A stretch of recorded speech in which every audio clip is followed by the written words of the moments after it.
The air inside the hotel lounge was thick with warmth and something else I couldn't name, something forbidden.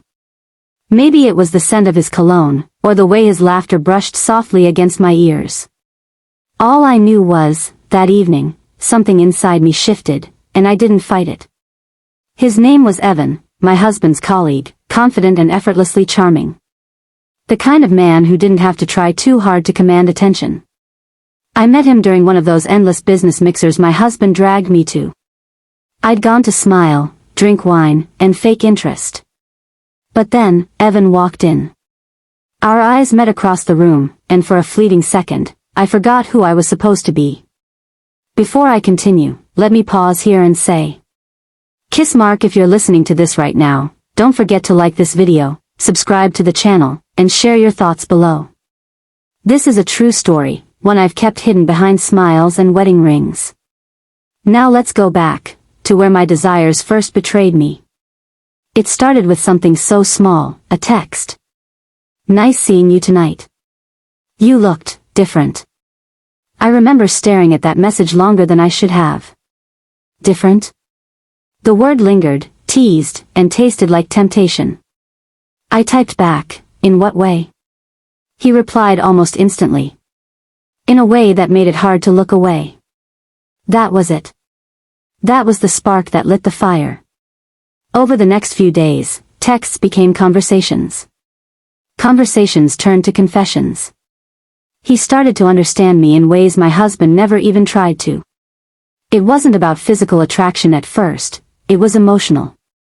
The kind of emotional that makes you restless at night, thinking of what it'd feel like to be wanted without boundaries. One rainy afternoon, I met him again, this time alone. He said he wanted to talk. I should have said no. But I didn't.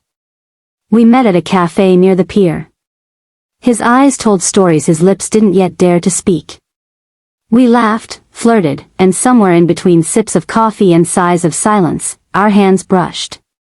The moment lasted seconds, but it rewrote everything. He leaned closer and whispered, "You deserve to feel alive again." And somehow, those words melted all my defenses.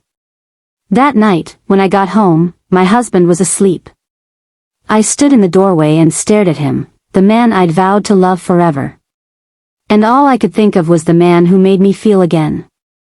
I knew what I was doing was wrong, but emotional dependence has a way of blurring lines.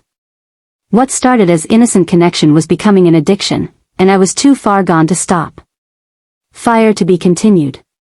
But before I take you to the night that changed everything, don't forget to Revolving Hearts like this video.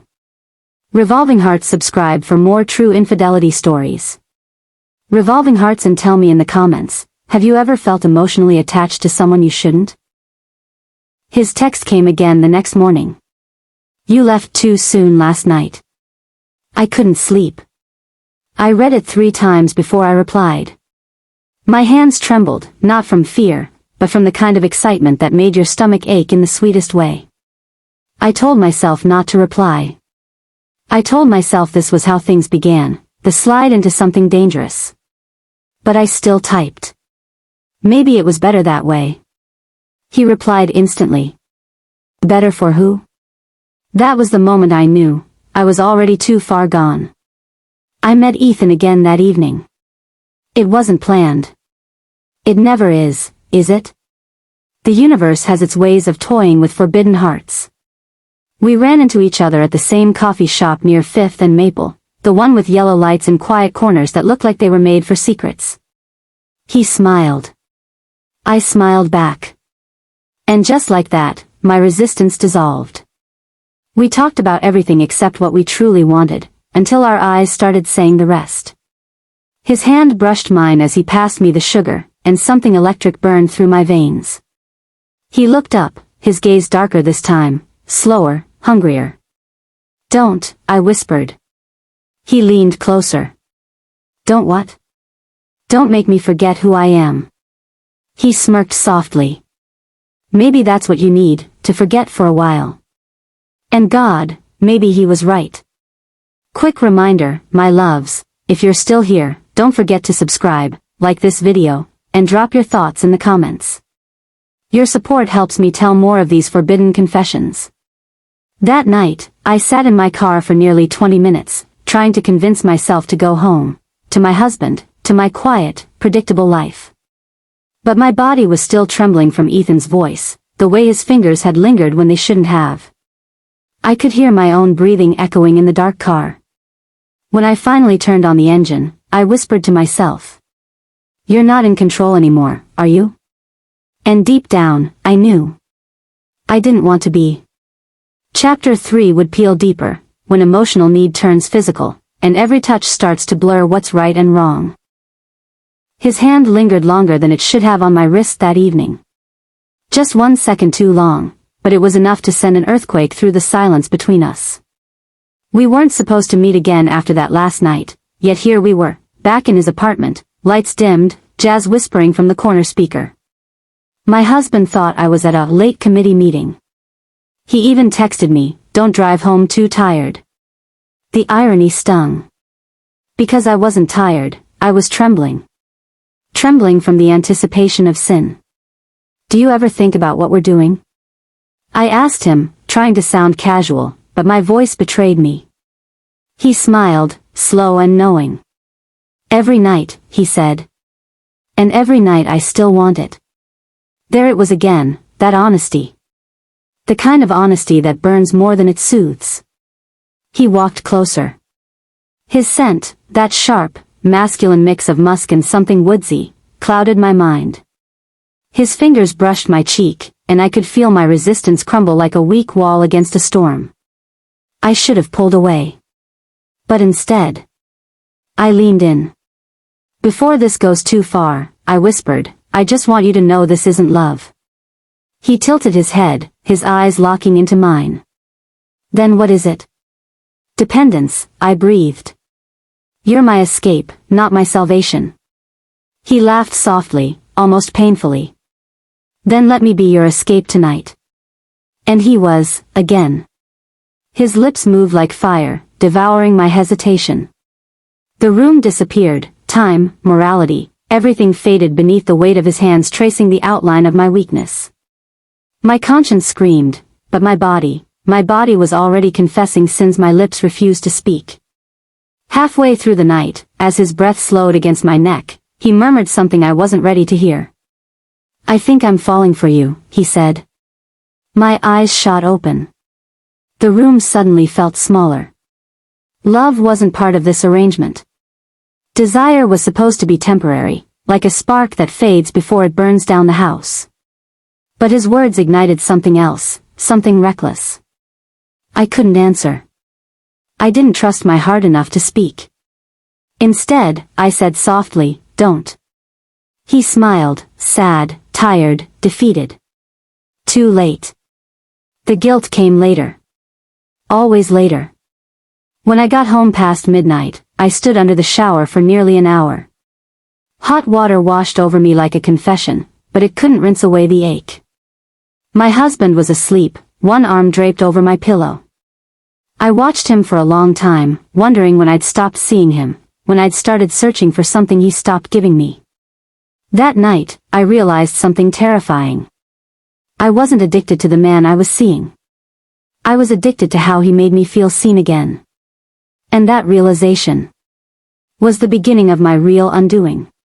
Red Heart, if you're still here, don't forget to like this story, share it, and subscribe for more true emotional and forbidden tales that make you feel and burn all at once. The night was quiet, except for the hum of my heart that seemed louder than the clock ticking in my living room. He hadn't texted all day, and that silence, that void, had turned into a storm inside me.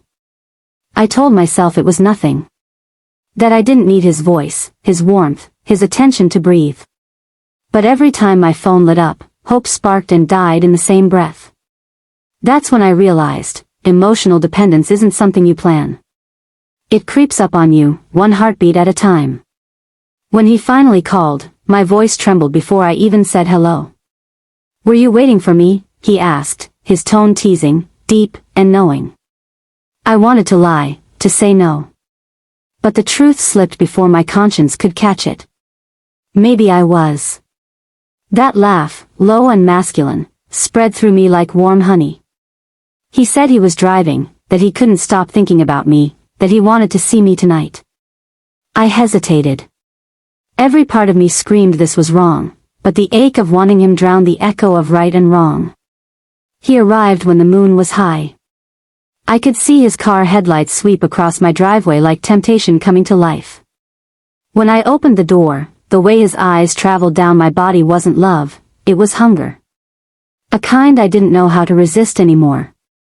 He stepped in, closing the door softly behind him. "You didn't think I'd stay away forever, did you?" And before I could reply, his lips were on mine, a fire that melted every line I had drawn for protection. It wasn't just his kiss, it was the ache behind it, the need, the apology, the unspoken confession that he felt the same weakness I did. Between breaths, I whispered, "We shouldn't." He smiled against my lips.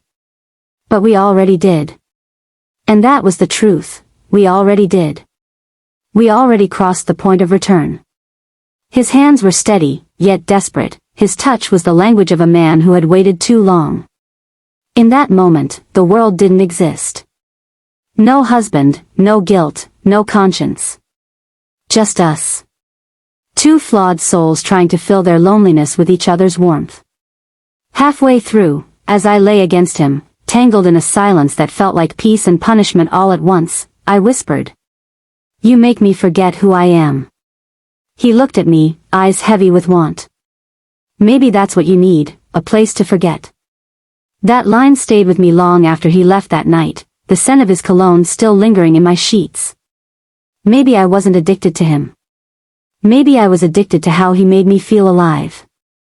If you're watching this, don't judge too fast. Sometimes, forbidden desires don't start from lust, they start from loneliness. And once that door opens, even guilt can't close it. Kissmark, don't forget to like, subscribe, and share if you've ever felt torn between what's right and what your heart demanded. Because sometimes, our truths are the most dangerous love stories of all. I don't know how it happened again. How I found myself beneath him, whispering his name like it was a prayer I was forbidden to say out loud. His lips carried the same lies that had burned me before, yet my body leaned into them, like a moth too stubborn to stay away from the fire that had already scorched its wings. If you're new here, before I continue, please, subscribe, like, and share this video. Because what I'm about to confess, is the kind of truth people hide even from their own mirrors. The city lights outside his apartment window blurred into ribbons of gold and red, the kind that made everything feel cinematic, unreal. My hands trembled when they found his skin again, warm and dangerously familiar. He whispered, "You still think I'm poison?" I smiled through the ache in my chest. Maybe. But I've learned to love the taste. We both laughed, softly, because the joke was too close to the truth. His kisses weren't gentle tonight. They were desperate. The kind that said don't leave, the kind that knew she'll leave anyway. Every time his lips met mine, I could taste guilt wrapped in longing. He wasn't mine to keep. And I wasn't his to save. But somehow, our broken pieces kept fitting perfectly together, at least until morning. I remember the rhythm of the rain outside. It always rained when we fell apart. He pulled me close, his voice low and hoarse, "You know we're not built to last, right?" I nodded, eyes closed. "That's what makes it beautiful, and unbearable." He laughed, a hollow sound, kissed my forehead, and whispered, "You're my bad habit." And I whispered back, "You're my favorite mistake." By sunrise, I was gone, again. Leaving behind only the faint scent of my perfume on his sheets and a note he'd never read. Because I'd stopped writing them. There was nothing left to explain. I walked down that narrow city street with my heels clicking against the wet pavement, wondering why forbidden things always felt so necessary, until they weren't.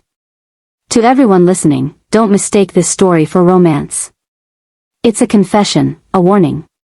Because when desire becomes dependence, you start mistaking pain for passion. You start believing lies simply because they sound like love. So, if you've ever loved someone who wasn't yours to love, if you've ever let the wrong lips teach your heart a lesson it still bleeds from, then you already know what it means to be me. betrayal between his lips and my lies. A true story of emotional addiction, forbidden desire, and the kind of love that leaves fingerprints on your soul. If this story touched you, don't forget to like, share, and subscribe for more true infidelity confessions. Because the truth is always more seductive than fiction. I still remember that night, the night when his hands trembled against mine, as if every nerve in his body was begging not to let go. The air was thick, not just with lust, but with something heavier, something that felt like love, disguised in all the wrong places. I shouldn't have gone back to that hotel. But I did. The sheets remembered us. The silence remembered us. Even the faint scent of his cologne clinging to my skin whispered, "You're not done." He kissed me slowly this time, not the kind of kiss that devours, but the kind that apologizes. His breath trembled, and mine broke apart in pieces. Every touch felt like a goodbye written in heat and regret. He said, "I can't do this anymore. I'm losing myself in you." And I whispered, "Then lose yourself completely." We made love like it was our last escape. No pretense, no control, just bodies confessing what our mouths were too scared to say. And when it was over, he stayed still. I could feel his heartbeat thudding against my chest, erratic, desperate, like it wanted to say something, but the words couldn't find the courage. When dawn came, I left before he could wake. I didn't want him to see my tears. Because love built in shadows always collapses in the light. Now, months later, I sometimes drive past the same coffee shop where we first met. I see couples laughing, hands brushing, and I wonder if any of them are pretending too. If any of them know what it means to crave someone so deeply that you start losing the shape of your own heart. I'm still married. He's still married. But our affair taught me something terrifying. You can cheat with your body, but the real betrayal happens when your soul finds comfort somewhere else. If you've ever loved in silence, or sinned in honesty, you'll understand why I'm telling this story. Not for sympathy. Not for forgiveness. But for every heart that's ever lived between desire and dependence. So, if you felt this story in your veins, don't forget to subscribe to this channel. Like, share, and tell someone that forbidden love isn't always black and white. Sometimes, it's the shade that teaches you what passion really costs. This is me, still anonymous, still haunted. Because some desires never end, they just find new places to hide.